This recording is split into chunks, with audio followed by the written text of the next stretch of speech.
Crown and Blood, Season 1, Episode 5. Blood in the Open. Chaos doesn't arrive like a storm. It leaks, it spreads through alleys and whispers, through looks held too long and calls that don't get answered. By the time people realize what's happening, the streets have already chosen a side. Blackstone City wakes angry. Morning traffic crawls past corners that feel different now. Too quiet, too watchful. Marcus King feels it the moment he steps outside. Not fear, resistance. The city that once bent around him now pushes back, and pushing back always turns violent. By noon, the first spark hits, a confrontation over territory that used to be understood.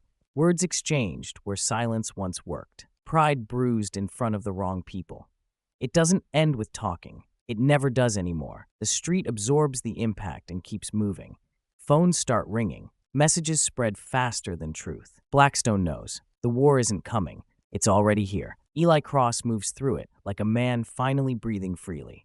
He doesn't hide, doesn't slow down. He wants to be seen. A club pulses under red lights, bodies packed tight, heat and desire rolling together in the dark. The energy is reckless, dangerous in a way that feels exciting instead of threatening. Eli leans close to a woman who laughs too loudly and presses into him like she already knows how the night will end.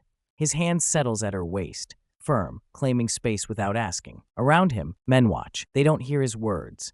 They watch his confidence. That's what power looks like when it stops pretending. Bye. Outside, someone gets hurt badly enough to be remembered. Inside, the music doesn't stop. Marcus responds the only way he knows how, with structure. He doesn't rush to the streets. He stabilizes the people who still answer his calls. But loyalty feels thinner now. Men hesitate before agreeing. Questions get asked where orders used to be enough. Marcus gives direction anyway. Control doesn't survive by asking. Naomi King watches the fallout from a distance that feels intentional.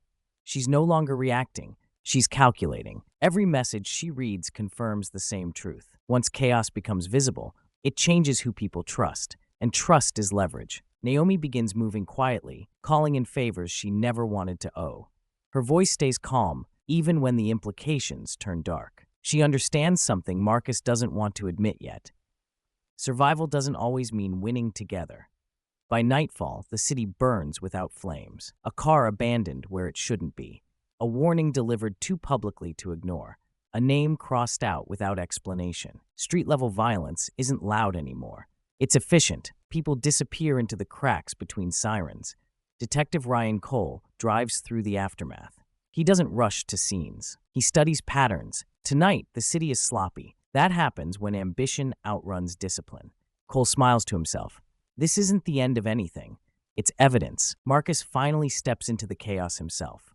A meeting set in neutral territory, or so it was supposed to be. The tension is immediate. Eyes track movement. Hands stay close to jackets. No one relaxes. The conversation lasts less than 5 minutes before it collapses under its own weight.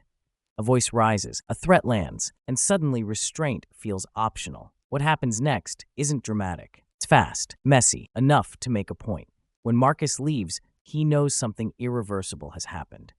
This is no longer about regaining control. It's about surviving escalation. Eli hears about it before midnight. He doesn't celebrate. He feels validated. On a balcony, high above the street, the woman from earlier presses against him again. Her breath warm, her presence grounding and distracting. The city glows beneath them, alive and careless. Everything's changing, she says. Eli watches the movement below. Yeah, he replies. That's the point.